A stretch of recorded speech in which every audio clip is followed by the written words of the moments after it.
Bonjour à tous, bienvenue au webinaire d'aujourd'hui qui sera animé par notre directeur PSF Serge Sauvage.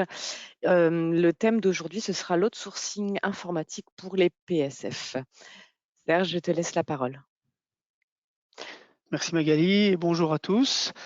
Donc aujourd'hui, nous allons prendre un petit peu de temps pour passer en revue deux circulaires qui ont été transmises par le régulateur ces derniers mois et qui vont entrer d'application très bientôt, donc fin juin et début juillet. C'est l'occasion de vite refaire un petit tour d'horizon et de s'assurer que vous comme nous, on est prêt pour cela. Et puis rentrons dans le vif du sujet tout de suite. Donc au sommaire, donc, je vais vous rappeler rapidement qui nous sommes et qui je suis. Ensuite, nous viendrons sur le calendrier de mise en conformité pour parcourir ensemble les deux circulaires majeures, les 22804 qui touchent le télétravail et la 22806 qui parle plus généralement de la gouvernance en sous-traitance. Ensuite, je vous laisserai établir vos questions au travers du chat et Magali et moi, nous vous répondrons. Merci Serge, c'est un point que j'avais oublié. Voilà.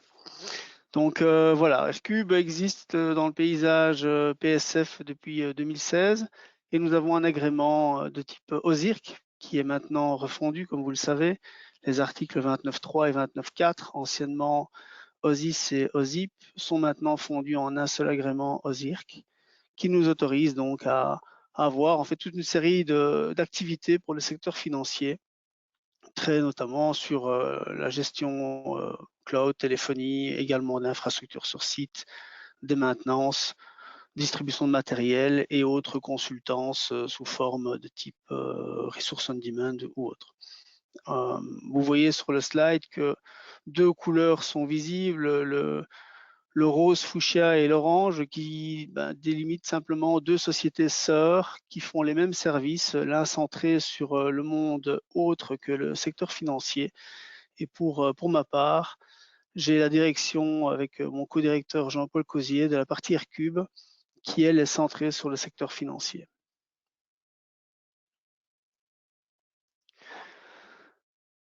Voilà le calendrier et nous sommes aujourd'hui le 16 juin à une quinzaine de jours de l'entrée en application d'une des circulaires majeures qui touche le télétravail. Alors évidemment, il faut regarder un petit peu en arrière, revenir sur l'état pandémique et se rappeler que cette circulaire existe déjà depuis septembre 2021. Elle avait été mise en suspens suite à cet état pandémique. Aujourd'hui, la CCCF nous rappelle que l'état se terminant au 30 juin, légalement, eh bien, dès le 1er juillet, nous rentrons en application sur cette circulaire. Nous allons voir en détail juste après de quoi cela parle. Et on nous a averti également que ce 30 juin entrait une autre circulaire en application visant à nous rappeler en fait les règles en la matière de sous-traitance de tout type. Donc évidemment, nous sommes en focus sur la partie ICT, mais pas que. Donc nous allons reparcourir ensemble le plan de route de la 22806 qui nous mènera, comme vous le voyez, à 31 décembre 2022, date à laquelle nous sommes tous soumis à être en ordre vis-à-vis de cette circulaire. Commençons par le télétravail. On connaissait tous le numéro 21769, on en a parlé longuement. Et puis est arrivé subitement un nouveau numéro, 22804. On s'est dit, aïe aïe, que se passe-t-il? Pourquoi change-t-il? Et en fait, il ne change pas grand-chose. Le 22804 est une version corrigée de la 21769 qui touche deux choses. La première chose, c'est simplement l'entrée en force, comme ils disent, hein, donc entrée en vigueur au 1er juillet 2022. Donc là, maintenant, c'est clair, 1er juillet, cette circulaire de télétravail est active et on doit la respecter. Deuxième chose, ils ont retiré ces clauses restrictives qui contenaient cette suspension suite à l'état de pandémie. Donc aujourd'hui, quand bien même l'état pandémique reviendrait, nous serons toujours contraints de respecter la réglementation sur le télétravail. Donc cette réglementation, nous sommes normalement préparés. On a eu quand même près d'un an pour se préparer. Je vous rappelle quand même que la 21769 avait comme axe d'entrée en vigueur au 30 septembre 2021 et nous expliquait déjà toutes sortes de choses en termes de gouvernance, quelles étaient les règles internes à mettre en place pour déclarer. Le télétravail, permettre à nos employés d'y souscrire ou pas, le contexte légal, le contexte également lié à la sécurité sociale, il ne faut pas l'oublier. Donc, il y a quand même une grosse matière RH à couvrir derrière ça, pour enfin venir vers des méthodes plus de contrôle, alors qu'elles soient sur un site physique. Hein, donc, on va devoir énumérer tous les contrôles de présentiel et ensuite pour en venir à cette petite touche, alors certains la verront grosse ou pas, mais sur l'IT. Donc, il y a un dispositif de sécurité définitivement à mettre en place. On va y revenir après. Ça touche deux choses principalement. C'est évidemment le matériel que l'utilisateur va utiliser chez lui à son domicile et ensuite s'assurer que cette chaîne de communication entre son domicile et le bureau est bien sécurisée comme il le faut. On nous ajoute un petit volet sympathique qui touche à la sensibilisation personnelle. Pourquoi? En plus de cet état pandémique, on s'est quand même rendu compte qu'on était particulièrement vulnérable à toutes sortes de tentatives malveillantes. Et le personnel mal formé a une fâcheuse tendance à un petit peu suivre toutes sortes de mails ou d'invitations à cliquer par-ci, par-là, à suivre et à donner son mot de passe de manière libre. Et manifestement, sans une sensibilisation un peu correcte, on constate un fort taux d'adhésion à ces demandes et donc des risques potentiels de livrer des couples mots de passe utilisateurs permettant à d'éventuels hackers de prendre la main sur vos infrastructures. Donc là, le régulateur est assez mordant là-dessus et va vraiment vérifier que la sensibilisation est en place et que derrière se passent des vérifications régulières. On a évidemment un devoir de reporting, même s'il n'est pas proactif, hein, on va voir le faire consigner, conserver, et ensuite nos auditeurs chéris se chargeront de nous demander nos preuves et la manière dont on a géré tout ça. Comment nous pouvons vous aider? Vous savez que depuis un an, nous avons créé une société AirSecure qui est clairement axée sur la sécurité informatique et également sur des rôles à la demande d'accompagnement en matière de gouvernance, rédaction de politiques, procédures, bonnes pratiques, système de coaching, système de formation en cybersécurité, assistance pour effectuer des tests de phishing aussi chez vous et toutes sortes de conseils. Euh, Faites appel à nous. Mais je sais bien qu'on est à 15 jours de la mise en service, mais vous savez très bien comment le système fonctionne. Nous allons tous être audités par nos auditeurs qui vont venir évaluer la conformité plus ou moins selon leur avis. Nous aurons des choses à modifier, corriger, ajouter, retirer. Il sera peut-être bon à ce moment-là d'avoir un avis tiers pour venir ajuster le curseur comme il se doit. En tant que fournisseur de services pour nos clients cloud ou nos clients de maintenance, eh bien nous, Aircube, en tant que sous-traitant IT, nous vous amenons quand même toute une série de réponses en termes de sécurité et très certainement quant à la protection du matériel, aux chaînes de communication, aux tests que l'on effectue sur nos infrastructures. Hein, il ne faut pas les négliger, ils sont là. On s'assure de ces bonnes pratiques dans le temps. Donc c'est très important. Et aussi sous forme d'un reporting pour nos clients cloud où on leur transmet, pour ceux qui ont des accès Citrix, une série d'informations sur des sessions distantes qui peuvent leur permettre notamment de venir croiser le reporting plus RH, hein, donc planning de présentiel, planning théorique de travail à distance, de venir croiser ces informations et d'amener des évidences de nouveau aux régulateurs et notamment via les auditeurs, hein, bien sûr. Donc ces screenings-là sont importants à décrire parce qu'ils vont vous permettre au fil du temps de constituer votre feuille de route et de démontrer votre adhésion à la circulaire. Si on rassemble un petit peu tout ça dans un tableau de synthèse et que l'on reprend les articles même de la circulaire, donc j'ai restreint ceci au chapitre 7 qui touche les matières liées à l'informatique, bien entendu. Il y aura de toute façon des politiques et des procédures à écrire. J'espère pour vous qu'elles le sont, parce que dans 2 semaines, voilà, on est live. Donc, dans vos prochains audits, on va vous les demander, c'est garanti. La sensibilisation, également. Vous allez devoir démontrer qu'au moins une fois par an, et peut-être selon vos secteurs d'activité, on vous le demandera plus fréquemment. Et là, de nouveau, on laissera l'auditeur juger de cela. On vous demandera d'effectuer des sessions de sensibilisation. Au même titre que l'on le faisait aujourd'hui pour l'AML, par exemple. Hein. Donc, l'anti-blanchiment était déjà sujet à ce genre de contraintes et d'exigences. On va l'appliquer sur les risques ICT. Donc, c'est vraiment, je sensibilise mon personnel à la manière dont j'utilise mon outil, je lui rappelle les risques, etc., etc. Et comment je peux l'attester? Eh bien, quoi de mieux qu'une campagne de phishing pour venir essayer de dénicher les derniers réfractaires qui ne veulent rien entendre, rien savoir et qui cliquent comme des furieux dans tous les mails.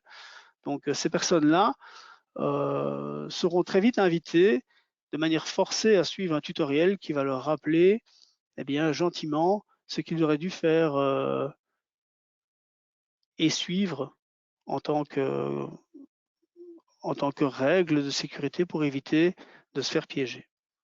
De la même manière, ces outils sont très bien faits. Ils permettent aussi de ramener du reporting et donc de prouver le nombre de personnes qui ont suivi la sensibilisation et les scorings obtenus. On va partir maintenant vers des éléments plus IT, droit d'accès. Donc évidemment, vous allez devoir décider qui, quand, comment, quel privilège vous leur donnez. Tout ça va devoir être consigné et le mieux est de le répertorier dans une matrice de droit que vous échangerez avec votre fournisseur d'ICT, donc en fonction du modèle que vous avez, ou bien appliqué par votre IT manager si vous avez une infrastructure sur site. Matériel, eh oui, vous allez devoir dire mon employé a le droit d'utiliser son laptop ou pas, il a le droit d'utiliser sa tablette ou pas. Et attention, s'il utilise du matériel privé, vous voyez la tolérance, elle est limitée.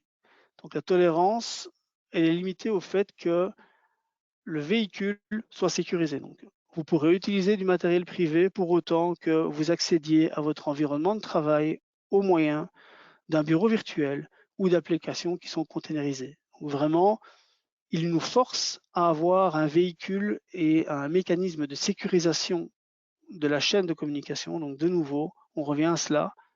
Attention, il faut de l'encryption dès l'instant où vous accédez à distance à votre infrastructure. C'est très, très important.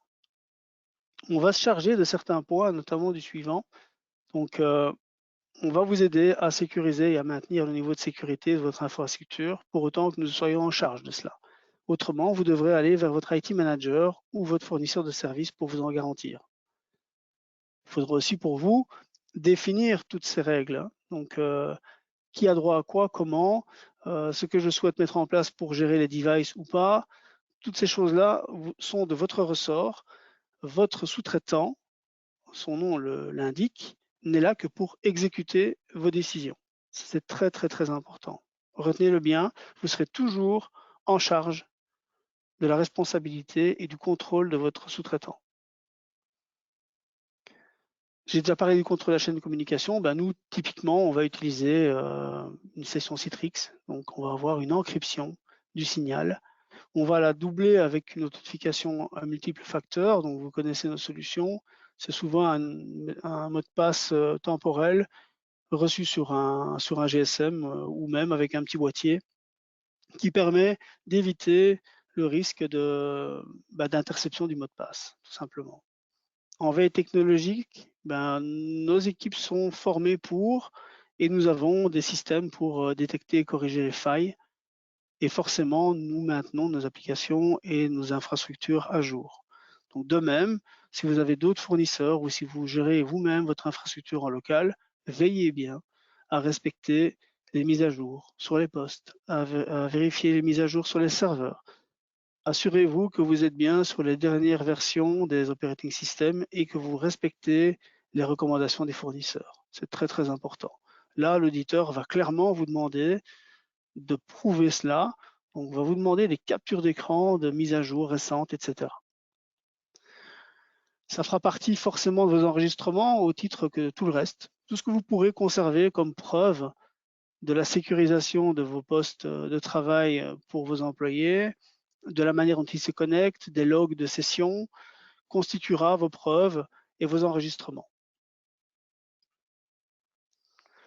Ça brosse de manière globale, mais c'est un gros refresh sur le télétravail. Rien de neuf dans la 804, si ce n'est le fait que, de nouveau, ils nous mettent une date maintenant ferme et définitive et qu'ils retirent cette notion de pandémie. Donc, en conclusion, je vous laisserai peut-être là 2-3 minutes pour éventuellement poser vos questions via chat, qu'on les parcourt rapidement. Merci Serge pour cette première partie. Déjà quelques questions. Tu parlais d'activités critiques qui ne peuvent pas être opérées à Luxembourg, en dehors du Luxembourg, pardon. Quelles sont ces activités critiques? Donc là, la CSSF est bien claire. Nous avons vécu la pandémie et là, tout était autorisé. Donc, ils n'avaient pas le choix. Ils nous ont dû nous ouvrir les portes en disant, OK, bon, vous ne pouvez plus venir au pays, il faut travailler de chez vous. On sait que vous êtes beaucoup des frontaliers. On va ouvrir les vannes, chacun fait ce qu'il veut chez lui. Faites attention. Et donc là, ils nous ont émis une série de règles en sécurité. Donc, attention, sécuriser le poste, sécuriser les communications, sécuriser ceci, cela, etc. Aujourd'hui, on n'est plus en état de pandémie. Donc, on est dans l'état de fonctionnement normal.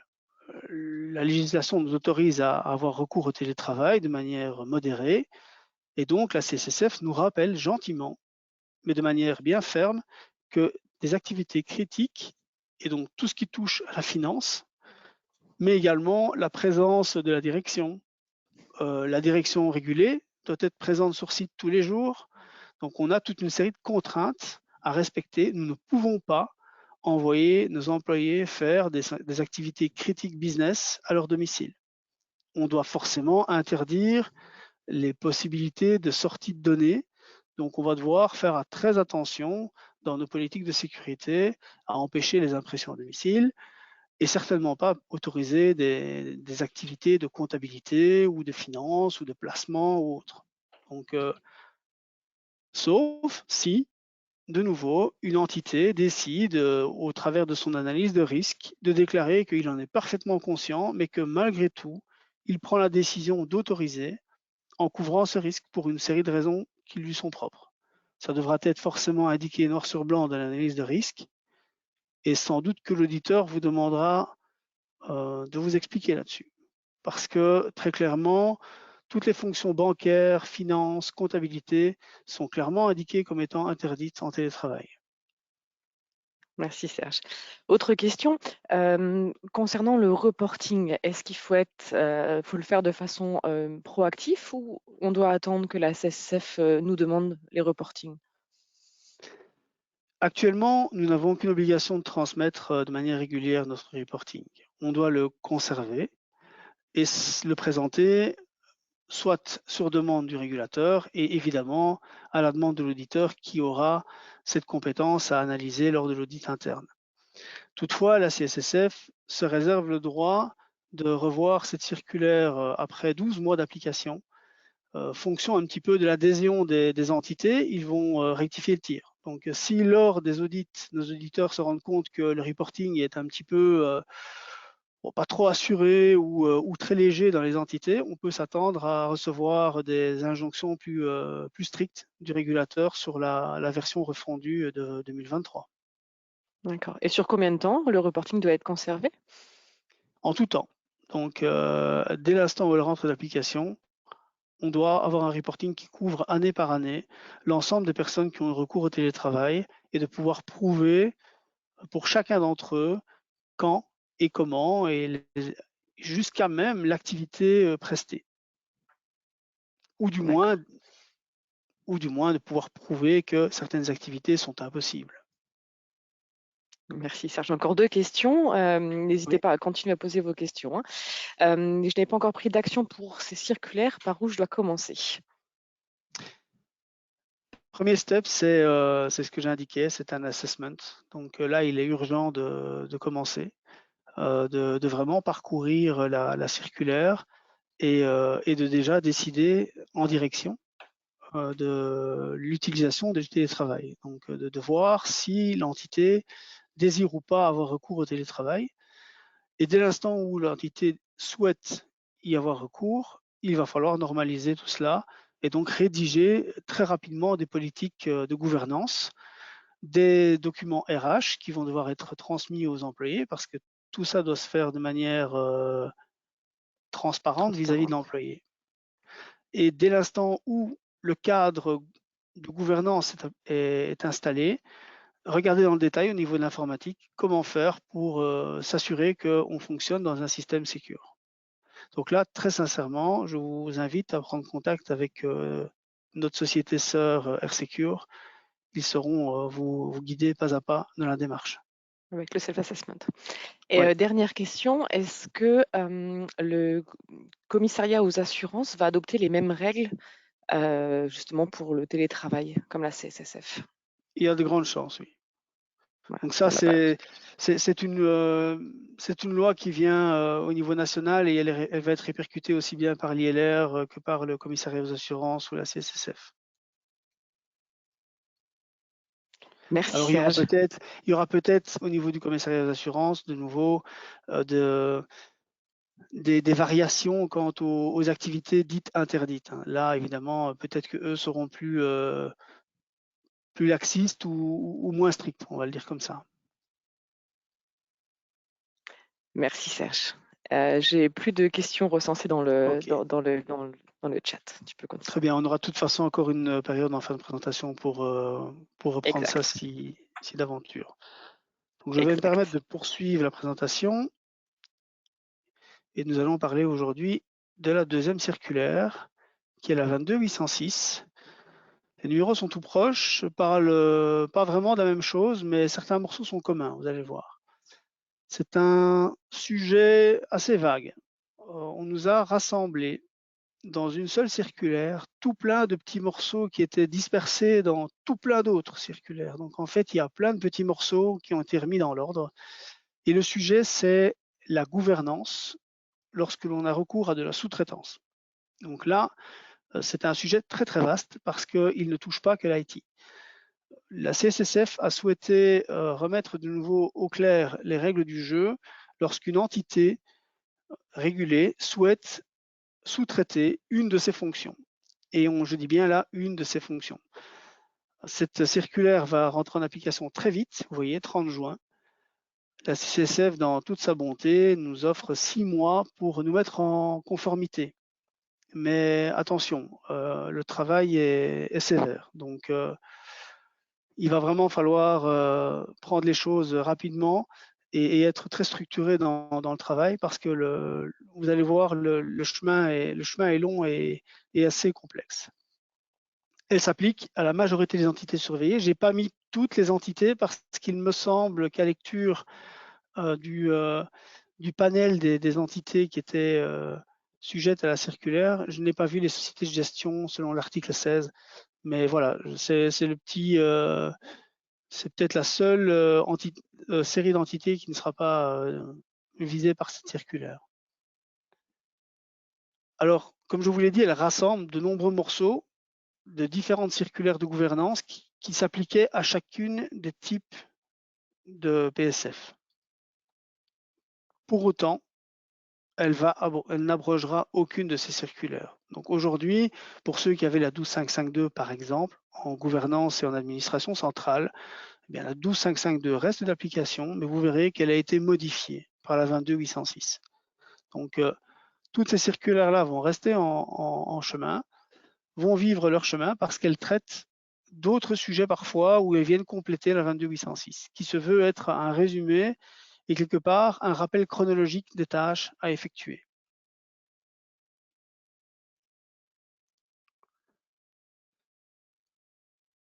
Évidemment, en tant que société informatique, on va se centrer, nous, sur le morceau IT et ICT. Aujourd'hui, vous avez la possibilité de faire trois choses avec votre informatique. Soit vous avez le staffing en interne et les connaissances, et vous décidez de tout garder chez vous. Pourquoi? Parce que vous jugez que le risque est trop grand de délocaliser votre informatique, et donc vous souhaitez tout garder en local. Tout à fait permis, et vous allez peut-être, en fonction de votre équipe staffée en interne, avoir recours à une externalisation auprès d'une société de support PSF ou pas. Soit, sachez que même ce morceau-là sera considéré comme de la sous-traitance. Donc vous devrez respecter la 22806 sur ce morceau-là. Évidemment, toute la partie gestion, infrastructure, sécurisation des salles, etc., ben là, vous serez hors scope puisqu'il n'y aura pas de sous-traitance. Mais le fait de faire appel à une société informatique externe qui vient ne fût-ce que surveiller vos sauvegardes, par exemple, consistera en une activité sous-traitée. Évidemment, le scope s'élargit dès l'instant où vous partez sur une externalisation plus vaste, que ce soit au travers de ce que RQ peut vous proposer avec ses clouds privés, qui est de l'IT outsourcing, soit ce que RQ peut également vous proposer au travers d'une externalisation vers un cloud public. Là, évidemment, le scope s'élargit, ce qui veut dire que vous allez avoir un peu plus de travail à réaliser, même si dans un deuxième temps, vous n'allez plus être aussi impliqué dans la gestion au day-to-day de votre informatique. Pourquoi je dis ça? Parce que gérer une informatique n'est pas que de mettre une machine en route et de la voir tourner pendant 8 ans et d'attendre qu'elle crame pour la changer. Aujourd'hui, il y a quand même toute une série de choses auxquelles vous devez faire attention, ne fût-ce que parce que le régulateur, de nouveau, nous dit « c'est bien beau d'avoir une informatique, mais pensez à la continuité de service. Messieurs, vous devez penser au titre de désastre. Vous devez aussi penser au fait que un jour, vous allez avoir un logiciel et puis vous souhaiterez changer de logiciel. Comment allez-vous quitter ce logiciel pour aller vers un autre? Quel plan de migration? Avez-vous des sauvegardes correctes et pertinentes? À quel point les testez-vous? Qu'en est-il de votre sécurité? Vous voyez sur la droite, en gouvernance, j'ai réindiqué pour les différents modèles les circulaires qui restent d'application. Donc, la 22806 va nous amener, on va le voir tout de suite, pas mal de contraintes au niveau de la gouvernance. La 804, évidemment, pour cette petite touche de télétravail, parce que dès l'instant où votre personnel est en télétravail à la maison, ben voilà, votre informatique doit assurer la sécurité quand même de ces gens-là. Et puis, nous avons les vieilles circulaires déjà, hein, celle la 27150 qui traite de la cybersécurité, elle s'applique également. Que vous ayez votre infrastructure chez vous ou qu'elle soit ailleurs, elle est d'application, évidemment.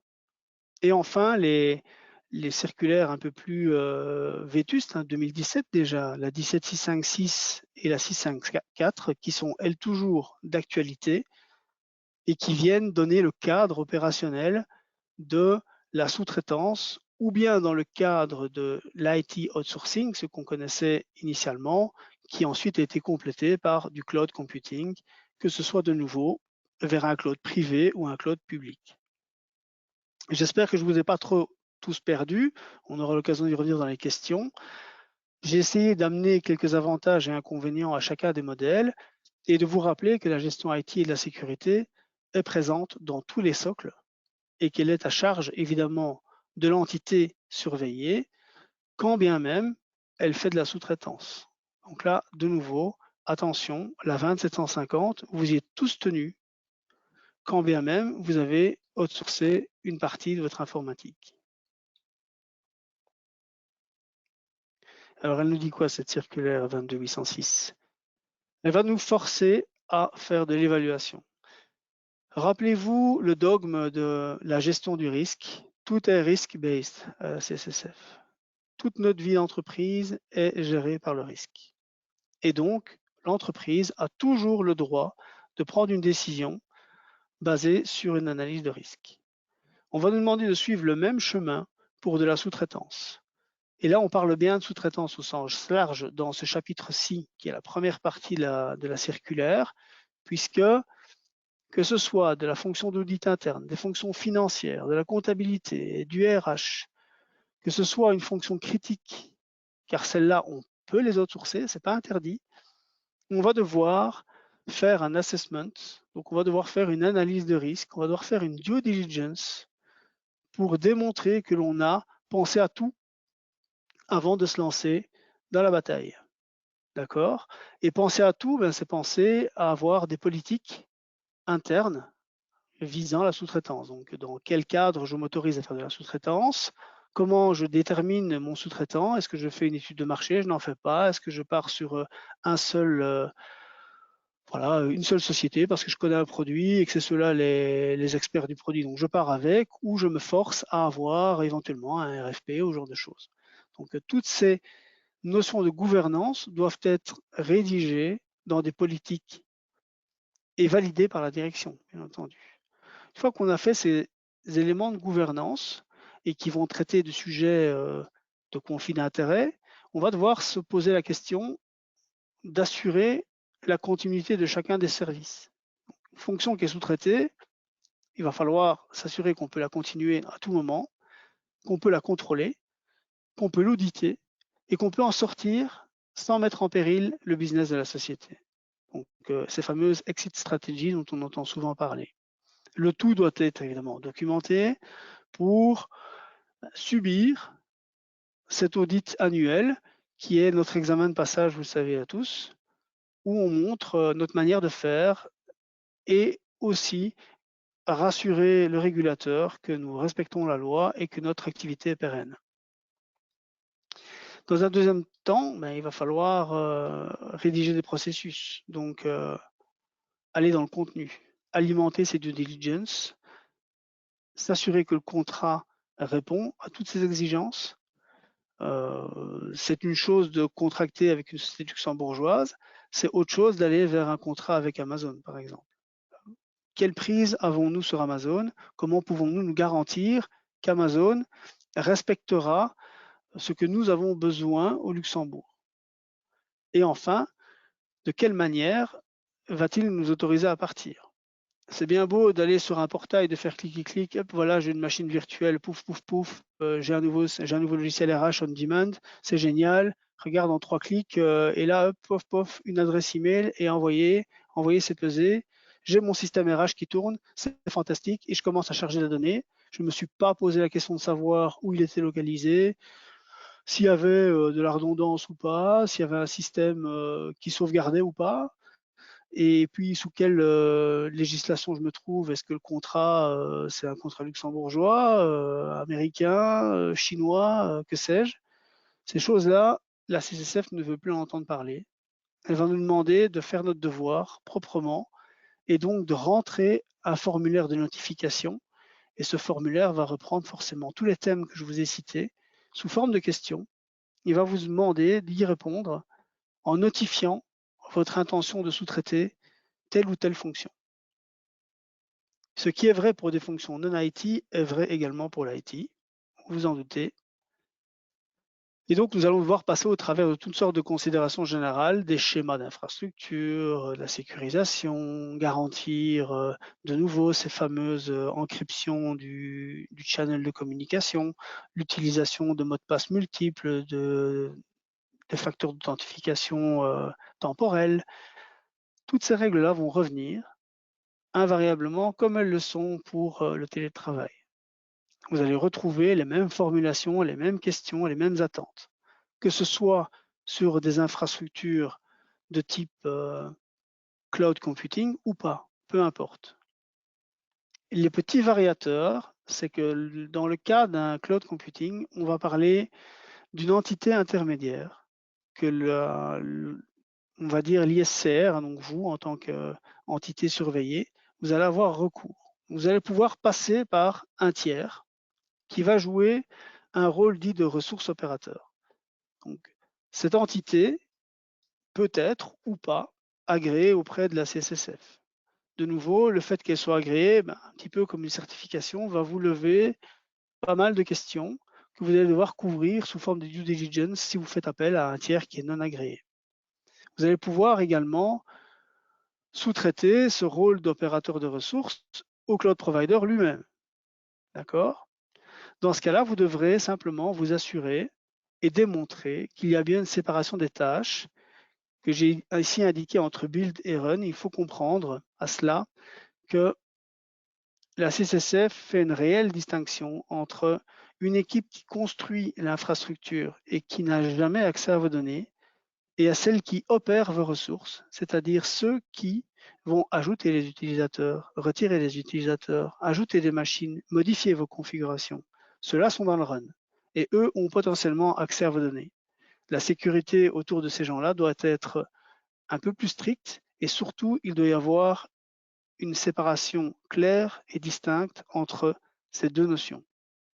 C'est pour ça qu'il est plus facile, lorsque l'on va vers du cloud computing, de passer vers un tiers, comme nous le sommes, qui lui va jouer ce rôle de ressource opérateur.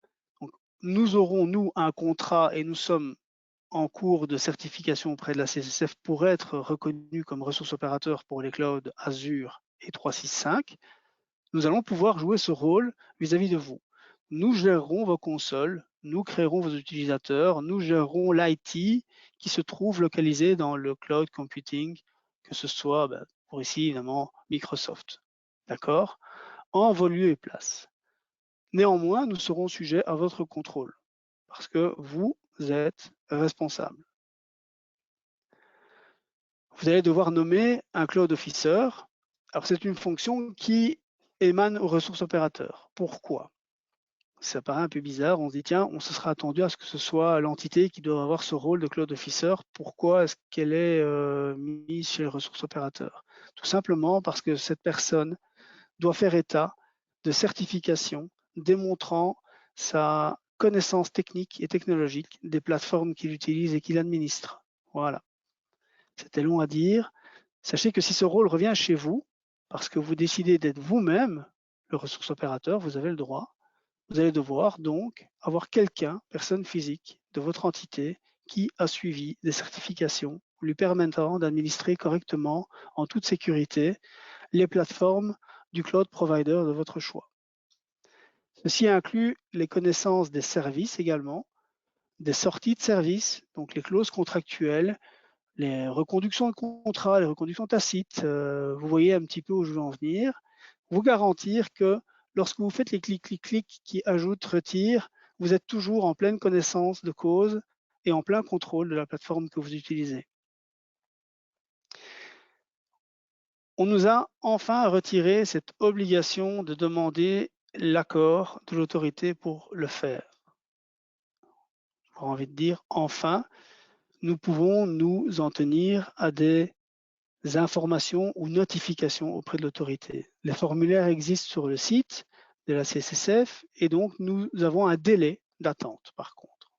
On nous demande de notifier et s'il n'y a pas de retour du régulateur sous 3 mois, nous sommes de facto autorisés à rentrer en live sur la plateforme de notre choix. Ceci vaut pour tout type d'outsourcing, qu'il soit sur du cloud computing ou pas.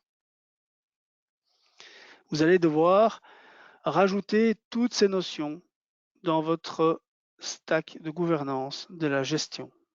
Comment vous contrôlez vos sous-traitants, etc., etc. Vous allez devoir rajouter toutes ces clauses liées aux ressources opérateurs pour autant que vous fassiez du cloud computing.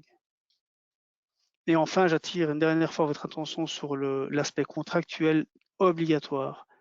Vous devez faire très attention aux droits applicables au contrat dans le cas du cloud computing. Vous devez être très attentif à la possibilité d'avoir du droit d'audit. Donc vous devez, d'une manière ou d'une autre, être capable d'aller auditer le fournisseur.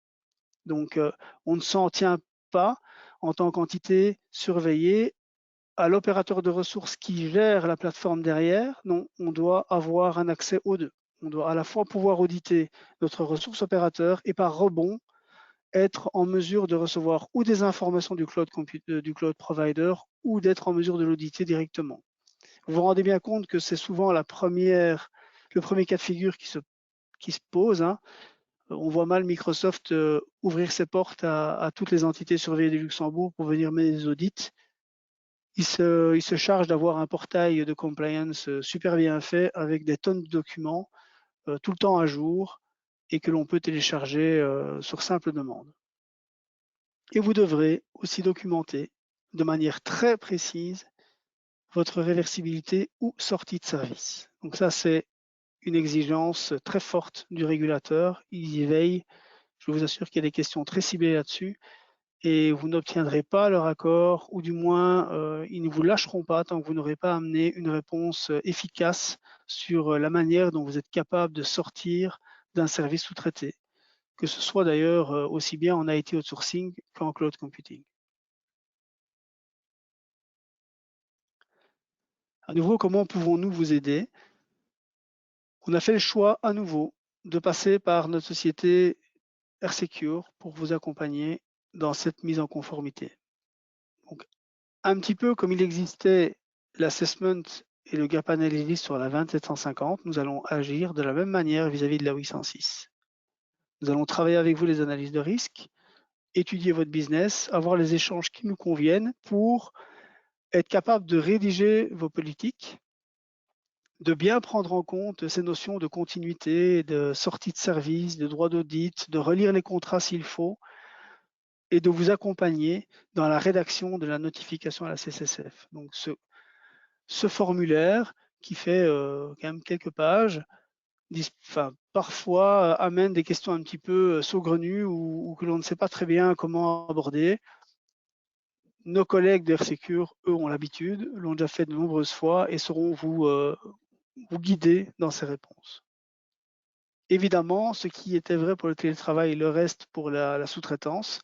On est toujours là, toujours bien disposé à vous aider pour toute notion de sécurité et de cybersécurité, et aussi pour du long terme.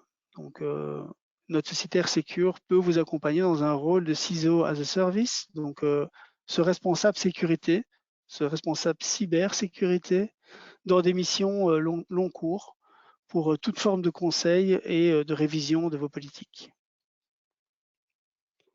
Voilà, je pense avoir brossé cette nouvelle circulaire. Je vais maintenant vous laisser la parole au travers de vos petits doigts sur le chat. Et Magali, s'il te plaît, je te laisse m'annoncer les questions. De nombreuses questions. Merci beaucoup, Serge. Première question, est-ce qu'il est possible de donner une définition simple et concrète entre cloud computing, cloud privé et cloud public, pour que ce soit clair pour tout le monde?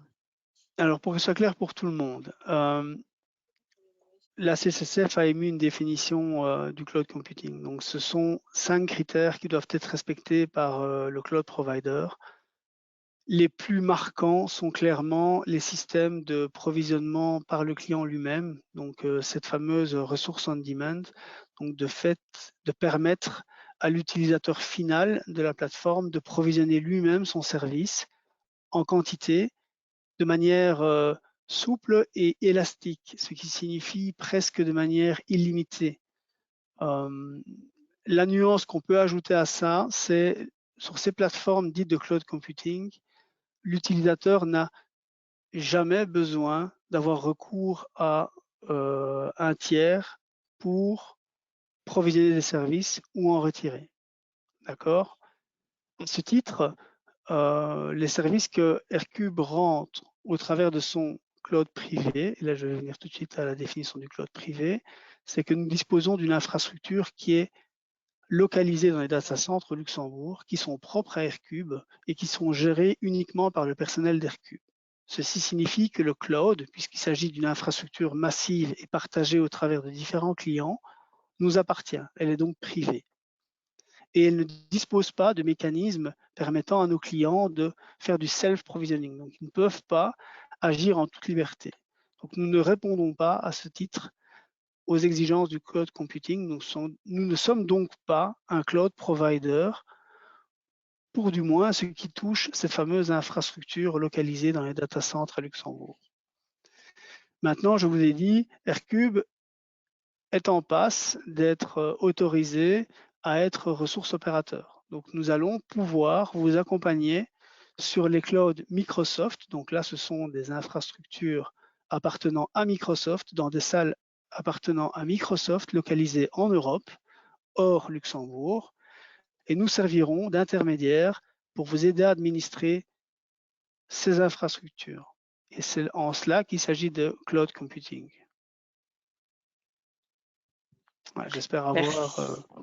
éclairé un petit peu le sujet. Merci. Seconde question, je suis en cloud chez vous. Fournissez-vous une base documentaire pour adresser une partie des points annoncés dans les circulaires? Donc, si vous êtes en cloud chez nous, vous êtes au courant que nous avons une due diligence qui vous affiche toutes les procédures écrites par Aircube. Alors, d'une première façon pour Aircube et écrites par Aircube pour les services proposés à ses clients. Néanmoins, la circulaire vous impose d'avoir une base documentaire à votre propre effigie, si je peux dire. Donc, avec votre société au centre du jeu, expliquant comment votre société gère cette sécurité ou gère cette gouvernance. Et c'est bien le travail que fait Secure quand vous travaillez avec eux, c'est de évidemment utiliser le socle qui vient de chez nous en termes de détails techniques pour les intégrer dans votre vécu business. Mais il ne faut pas s'imaginer que 100% de la matière vient d'Aircube. C'est une erreur fréquemment commise par nos clients. Et lorsque le travail est fait, ils se rendent compte au final que 40 à 50% de la matière vient d'Aircube, mais qu'il y a bien 40 à 50% ou même 60% qui vient de chez eux. Donc s'inspirer des documents que nous mettons à disposition, oui, bien sûr, faites-le, mais vous devez absolument déclarer des procédures et des politiques internes avec les logos de vos sociétés et qui sont validés par vos directions. Merci Serge. Autre question, est-ce réaliste que les équipes du cloud provider soient distinctes pour le build and run? Ça, c'est une question à donner au cloud provider. Normalement, ils doivent. C'est-à-dire que ce sont des systèmes de bonne pratique dans l'informatique. Ces organisations-là gèrent des quantités vraiment très massives à la fois de centres techniques qui leur imposent presque cette séparation. Ils ne peuvent pas avoir des équipes qui sont dédiées à la construction, au test des plateformes et qui sont à la fois dédiées à chacun de leurs clients. C'est de l'ordre de l'ingérable. Ils ont donc tout intérêt à faire cette segmentation. Et donc, il est fait. Cette segmentation est effective. Alors, à quel endroit peut-on retrouver ce genre de documents? Ça va être dans le socle compliance. On va avoir des documents qui s'appellent des SOC, donc des rapports d'audit de sécurité, rapport SOC 2 pour le nommer, où des sociétés externes viennent analyser l'organisation et attester qu'il y a bien une séparation franche. Alors, c'est souvent même des personnes physiques différentes, hein, des équipes physiques différentes, localisées même parfois dans des pièces différentes, et qui attestent de cette séparation entre le build et le run. Il est très, très, très important de se garantir de cela avant d'aller vers un cloud provider. Je pense que la question était séparée en deux questions, je viens de voir la suite. Pourquoi une telle séparation est exigée pour le data loss protection? Est-ce que ça semble pas un peu mitigé pour l'équipe run? Non, ce n'est pas qu'une question de data loss, c'est aussi des questions de bonne gouvernance au niveau de l'IT. Donc, il est de bon ton d'avoir une équipe qui construit la logique informatique, la sécurité, et qui, elle, a accès, on va dire, aux couches basses de l'informatique, et d'autre part, des équipes dédiées à la gestion justement du capital client. Donc, les données du client, les bases de données du client, la gestion des accès. Et les deux mondes doivent être vraiment franchement distincts. Alors effectivement, ça va aider à éviter les fuites de données, mais c'est plus une question de logique informatique et de bonnes pratiques de sécurité. Merci Serge. J'ai encore une toute dernière question. Cloud privé, public ou on-prem, dans quel cas je dois embaucher un cloud officer et un CISO? Et vu la charge salariale que ces postes représentent pour notre petite structure, peut-on déléguer ces rôles en externe? À la dernière question, oui, vous pouvez déléguer les rôles de CISO et de Cloud Officer. Tout à fait. Néanmoins, vous devrez avoir dans vos organisations un relais, donc une personne qui sert de contrôle. Il faut malgré tout avoir au sein de l'entité, quand bien même vous n'êtes que 2 ou 3 ou 4, ce rôle doit être décrit. Et justement, ça va être un des fondements de la justification de l'externaliser, c'est de dire nous ne sommes que 3 ou que 2, et vous connaissez les fonctionnements de la CSSF, vous pouvez toujours utiliser les principes du fait que l'on ne soit pas suffisamment nombreux ou suffisamment experts que pour prendre cela en charge. La CSSF ne viendra jamais vous pointer du doigt si vous décidez d'externaliser une fonction parce que vous n'êtes pas maître du sujet. Vous devez malgré tout, d'une façon ou d'une autre, arriver à avoir toujours ce contrôle sur la personne qui portera la fonction externalisée. C'est vrai pour toute forme de cloud. Maintenant, si vous êtes avec une infrastructure sur site, il n'y a pas besoin d'avoir un cloud officer puisque vous avez l'infrastructure chez vous. Vous aurez besoin de quelqu'un qui est en charge de l'infrastructure, qui est plus un profil de type IT manager. Est-ce que j'ai répondu à l'ensemble de la question, Magali? Bah, écoute, il me semble. Voilà, on n'a plus de questions ici dans le chat. N'hésitez pas de toute façon à envoyer vos questions après par email si l'une ou l'autre question vous reviennent. On vous enverra le support de la présentation de Serge courant de l'après-midi. On espère en tout cas que vous aurez appris beaucoup de choses sur ces circulaires de la CSSF. Un grand merci à toi Serge pour tes explications. Plaisir Pardon, je partagé. vois qu'on a encore un tout petit peu de temps. Ah, On a une toute dernière question. vas-y, vas-y. Est-ce qu'on a aussi besoin d'un cloud officer si on n'utilise qu'un SaaS sur un cloud public? Oui, bien sûr. Voilà. Bien Et je vois sûr, encore une. vous êtes dans le cadre d'une externalisation, quelle que soit la fonction, aussi simpliste qu'elle soit. Vous avez externalisé une de vos fonctions sur un cloud public. Vous devez donc avoir un rôle de cloud officer qui est nommé. Donc vraiment, beaucoup de fonctions sont couvertes par ces circulaires. Voilà, toute dernière question. On vous enverra également les coordonnées de RSecure. Je vois des gens qui nous demandent les coordonnées de RSecure pour tout ce qui est self-assessment pour la 22804 et la 22806. Je vous remercie toutes et tous pour votre participation. Je vous souhaite un bon appétit, une belle après-midi. Merci à tous. Au Au revoir. revoir.